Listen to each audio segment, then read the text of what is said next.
सीताराम। लोकाभिरामं रणरंगधीरं राजीवनेत्रं रघुवंशनाथं कारुण्यरूपं करुणाकरं श्रीरामचंद्रम शरणं प्रपत्ति। भगवान के प्रेमी जन, आज मैं आप सबको ज्येष्ठ शुक्ल पक्ष की एकादशी, जिसे निर्जला एकादशी या भीमसेनी एकादशी के नाम से जाना जाता है, उसके महात्म्य के बारे में बताना चाहता हूँ। यह एकादशी 10 जून दिन शुक्रवार को है और इसका पारण 11 जून दिन शनिवार स्नान पूजा करके प्रातःकाल किया जा सकता है।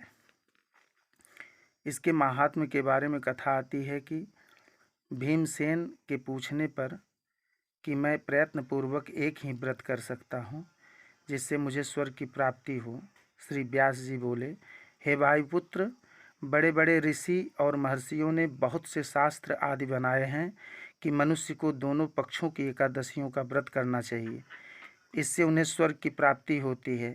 श्री व्यास जी के वचनों को सुनकर श्री भीमसेन नरक में जाने के कारण अत्यंत भयभीत हुए और लता के समान कांपने लगे। वह बोले, हे पितामह, अब मैं क्या करूं, क्योंकि मुझसे अब व्रत नहीं होता। अतः आप मुझे एक ही व्रत बतलाइए जिससे मेरी मुक्ति हो जाए।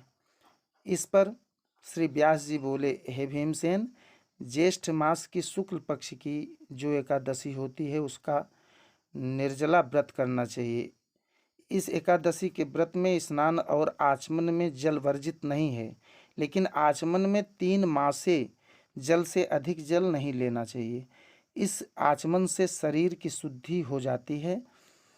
यदि सूर्योदय से सूर्यास्त तक मनुष्य जलपान न करे तो उसे 12 एकादशी के फल की प्राप्ति होती है।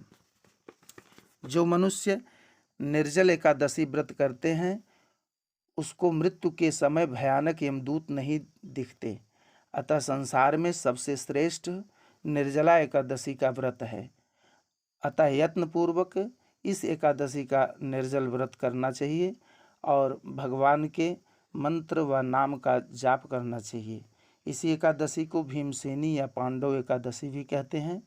जो मनुष्य इस दिन अन्न खाते हैं उन्हें चांडाल समझना चाहिए। वे अंत में नरक में जाते हैं। ब्रह्म हत्यारे, मद्यपान करने वाले, चोरी करने वाले, गुरु से द्वेष करने वाले, असत्य बोलने वाले इस व्रत को करने से स्वर्ग में जाते हैं। जो मनुष्य इस कथा को प्रेम पूर्वक सुनते व दूसरों को सुनाते हैं उनको स्वर्ग की प्राप्ति होती है। जय श्री सीताराम।